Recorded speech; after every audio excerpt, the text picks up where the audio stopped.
Hello, welcome to the new video tutorial of Bsync ERP. ഇന്നത്തെ വീഡിയോയിൽ നമ്മൾ discuss ചെയ്യാൻ പോകുന്നത് അക്കൗണ്ട്സ് സെക്ഷനുമായിട്ട് ബന്ധപ്പെട്ടുള്ള കാര്യങ്ങളാണ്.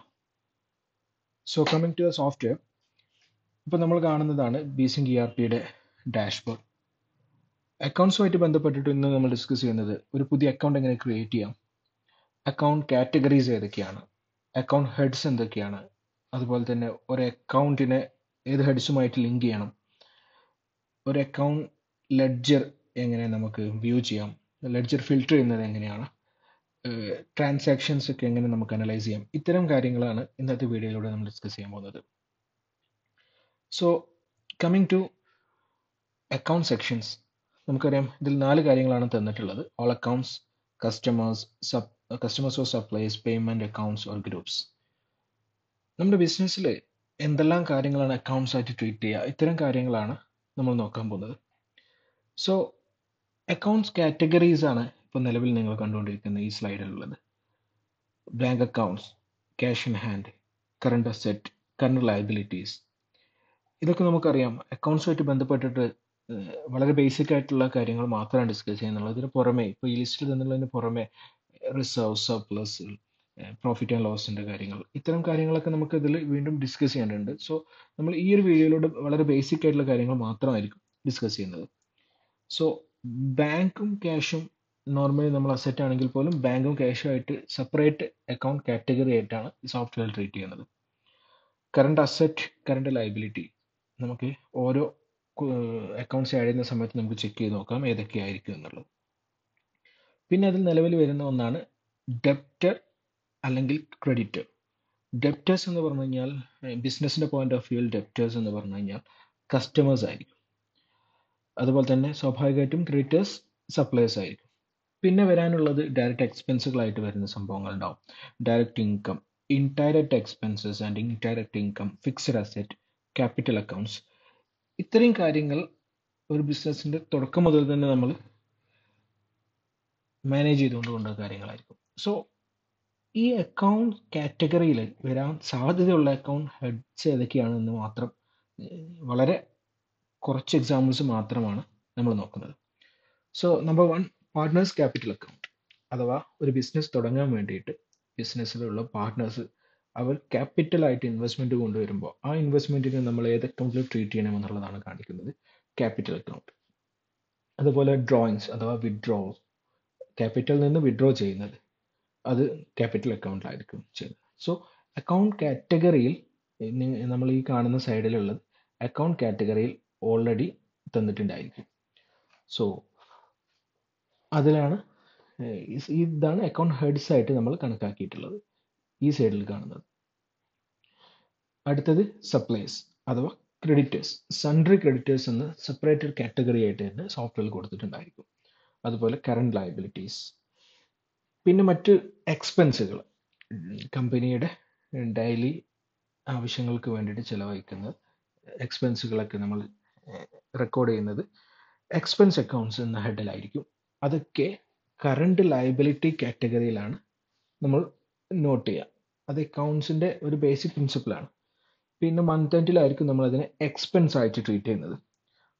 സോ അത് നമ്മൾ ഓരോ എൻട്രി ചെയ്യുന്ന സമയത്ത് നമുക്ക് അതിനായിട്ട് കൂടുതൽ അടുത്തറിയാം. പിന്നെ എക്സാമ്പിൾ തന്നിട്ടുള്ള അസറ്റ്സ് ആണ്, fixed assets, building, furniture, computers, air conditioner, CCTV camera, machineries എന്തെങ്കിലും യൂസ് ചെയ്തിട്ട് വാങ്ങിയിട്ടുണ്ടോ, അതൊക്കെ ഫിക്സഡ് അസറ്റ് എന്ന കാറ്റഗറിയിലാണ് വരുന്നത്. പിന്നെ അതുപോലെ തന്നെ പ്രിന്റ്. പിന്നെ ബാങ്ക് കറണ്ട് അക്കൗണ്ട്, അത് ജസ്റ്റ് ഒരു ബാങ്ക് അക്കൗണ്ടിനെ റെപ്രസെന്റ് ചെയ്യാൻ വേണ്ടിയിട്ട് അല്ലെങ്കിൽ അക്കൗണ്ട് ഡിനോട്ട് ചെയ്യാൻ വേണ്ടി മാത്രം പറഞ്ഞതാണ് ബാങ്ക് കറണ്ട് അക്കൗണ്ട്. സോ നമ്മൾ ഉപയോഗിക്കുന്നത് ഫെഡറൽ ബാങ്ക് ആണെങ്കിൽ ഫെഡറൽ ബാങ്ക് കറണ്ട് അക്കൗണ്ട് എന്നായിരിക്കും, അല്ലെങ്കിൽ സേവിങ്സ് അക്കൗണ്ട് എന്നായിരിക്കും. അപ്പോൾ ബാങ്ക് അക്കൗണ്ട്സ് മാറിക്കൊണ്ടേയിരിക്കും. അതിന് ബാങ്ക് ഹെഡ് ആണെങ്കിൽ അതിൽ കാറ്റഗറി ബാങ്ക് അക്കൗണ്ട് തന്നെ ആയിരിക്കും. അതുപോലെ ക്യാഷ് ഇൻ ഹാൻഡ് എന്നുള്ള കാറ്റഗറിയിൽ വരുന്നു. പിന്നെ അസറ്റ്സ് ആയിട്ട് ട്രീറ്റ് ചെയ്യാൻ പറ്റുന്നതാണ് ഡെപ്പോസിറ്റ്സ്, റെന്റിന് വരുന്ന ഡെപ്പോസിറ്റ്, അത് കറണ്ട് അസറ്റ് ആയിട്ട് ട്രീറ്റ് ചെയ്യാൻ പറ്റുന്നതാണ്. അതുപോലെ packing expenses.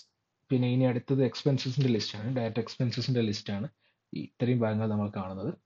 So expenses, commission, freight അഥവാ നമ്മുടെ ഫ്രൈറ്റ് ചാർജസ്, കൊറിയർ ചാർജസ് പോലെ വരുന്ന ചാർജസ്, പിന്നെ ഫ്യൂൽ എക്സ്പെൻസ് വന്നിട്ടുള്ളത്, പർച്ചേസിൽ വന്നിട്ടുള്ള expenses, freight expenses, charity donation സംബന്ധമായിട്ടുള്ള കാര്യങ്ങൾ, ഇത്തരം കാര്യങ്ങളൊക്കെ എക്സ്പെൻസ് അഥവാ ഡയറക്റ്റ് എക്സ്പെൻസിലേക്ക് വരുന്നു.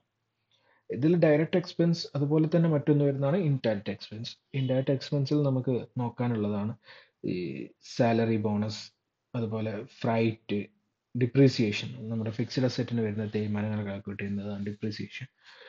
പിന്നെ expenses, printing or station expense, courier, postage, rent, electricity, ഇത്തരം കാര്യങ്ങളൊക്കെ അതിലാണ് തന്നിട്ടുള്ളത്.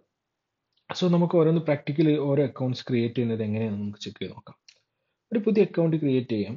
ഇവിടെ നമ്മൾ ഓൾ അക്കൗണ്ട്സ് എന്ന് ക്ലിക്ക് ചെയ്യുന്നതോട് കൂടിയാണ് കംപ്ലീറ്റ് അക്കൗണ്ട്സ് അടങ്ങിയിട്ടുള്ള ഈ വിൻഡോ വന്നിട്ടുണ്ടാവും. സോ ഇതിൽ നിലവിലുള്ള അക്കൗണ്ട്സുകളൊക്കെയാണ് ഇതിൽ വന്നിട്ടുള്ളത്. നമുക്ക് നോക്കാം. ഫസ്റ്റ് ഏബൽ എബ്രഹാം എന്ന് പറയുന്ന ഒരാളുടെ പേരിലൊരു അക്കൗണ്ടാണ്.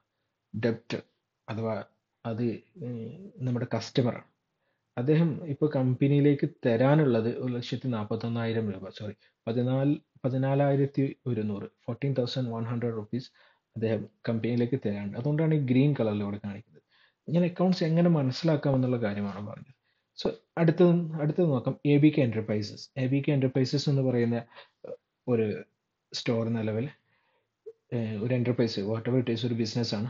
അത് ഇറ്റ്സ് സൺട്രി ക്രെഡിറ്റർ അഥവാ ഒരു സപ്ലയർ ആണ്. നമുക്ക് വേണ്ടിയിട്ട് എന്തോ സാധനം സപ്ലൈ ചെയ്തിട്ടുള്ള ആളാണ്.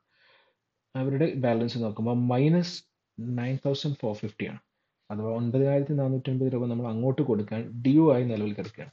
സോ അതാണ് ഇതിൽ ട്രീറ്റ് ചെയ്യുന്നതിൽ പ്ലസും മൈനസും മനസ്സിലാക്കാനുള്ളത്. മൈനസ് എന്ന് പറയുമ്പോൾ നമ്മൾ അങ്ങോട്ട് കൊടുക്കാനുള്ളതായിരിക്കും. സ്വാഭാവികമായിട്ടും സപ്ലയർ ആകുമ്പോൾ നമ്മൾ അങ്ങോട്ട് കൊടുക്കാനായിട്ടുണ്ടായിരിക്കുക, കസ്റ്റമർ ആകുമ്പോൾ അങ്ങോട്ട് കിട്ടാനുള്ളത്. അടുത്ത് നോക്കാം AC ഫോർ സ്റ്റോർ. സ്റ്റോറിലേക്ക് ആവശ്യമായ AC പർച്ചേസ് ചെയ്തപ്പോൾ ഉണ്ടാക്കിയിട്ടുള്ള അക്കൗണ്ട് ആയിരിക്കും. അത് ഫിക്സ്ഡ് അസറ്റ് അക്കൗണ്ടിലാണ്. അത് കമ്പനിയുടെ ഫിക്സ്ഡ് അസറ്റ് ആണ്. അതിനെ ട്രീറ്റ് ചെയ്യുന്നതിൻ്റെ ഒരുപാട് രീതികളുണ്ട്. അത് നമുക്ക് നോക്കാം. ഇതിൽ 6th അക്കൗണ്ട്, ഇത് നമ്മൾ നേരത്തെ ഡിസ്കസ് ചെയ്തിട്ട് ബന്ധപ്പെട്ടുള്ള കാര്യമാണ്. ബിനേഷ് ക്യാപിറ്റൽ. ബിനേഷ് എന്ന് പറയുന്നത് കമ്പനിയുടെ ഒരു പാർട്ട്ണറാണെന്ന് നമുക്ക് ഇതിൽ മനസ്സിലാക്കാം. കാരണം ബിനേഷ് കമ്പനി തുടങ്ങാൻ വേണ്ടി കൊണ്ടുവന്ന ക്യാപിറ്റലാണ് 7 lakhs. അത് ക്യാപിറ്റൽ അക്കൗണ്ട്സിൻ്റെ അണ്ടറിലാണ് വന്നിട്ടുള്ളത്. പിന്നെ കറണ്ട് അസറ്റ് ആയിട്ട് ബിൽഡിങ്ങിന് കൊടുത്ത അഡ്വാൻസസ്, അത്തരം കാര്യങ്ങളൊക്കെ നിലവിൽ വന്നിട്ടുണ്ട്. ക്യാപിറ്റൽ എക്സ്പെൻഡിച്ചേഴ്സ് വന്നിട്ടുണ്ട് അസറ്റിൽ വരുന്നത്.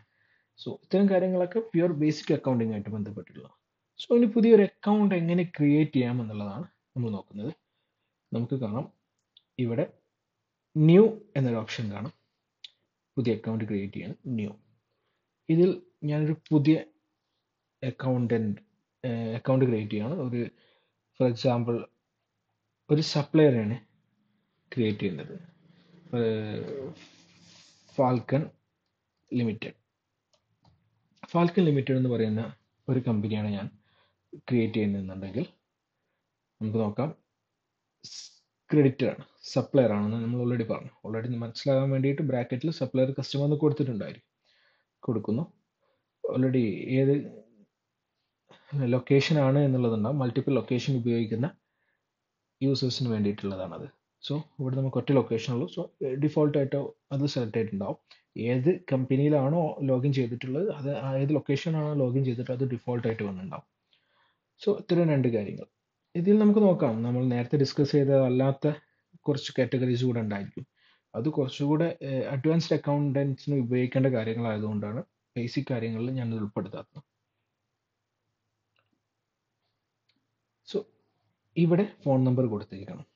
So phone number 10 digit number, whatever it is, നമ്മൾ ആ നമ്പർ കൊടുക്കുന്നു. അഡ്രസ്സ് ഉണ്ടെങ്കിൽ അഡ്രസ്സ് കൊടുക്കാം. പിന്നെ കൺട്രി സെലക്ട് ചെയ്യുന്നു. ഇത്തരം എൻട്രീസ്. ഇത് മാൻഡേറ്ററി ആയിട്ടുള്ളത് മൊബൈൽ ഫോൺ അഥവാ ഫോൺ നമ്പർ മാത്രമായിരിക്കും ഉണ്ടായിരിക്കുക. അതാണ് നമ്മൾ അതിനെ സേവ് ചെയ്യുന്നു. സോ നമ്മൾ ഇപ്പോൾ കൊടുത്തിട്ടുള്ള ഫാൽക്കൺ ജസ്റ്റ് സെർച്ച് ചെയ്യാന്നുണ്ടെങ്കിൽ നമുക്കറിയാം ഫാൽക്കൺ ലിമിറ്റഡ് സെൻട്രൽ ക്രെഡിറ്റ് ആയിട്ട് നമ്മൾ കൊടുത്ത മൊബൈൽ നമ്പർ വെച്ചിട്ട് ഓൾറെഡി സേവ് ആയിട്ടുണ്ട്.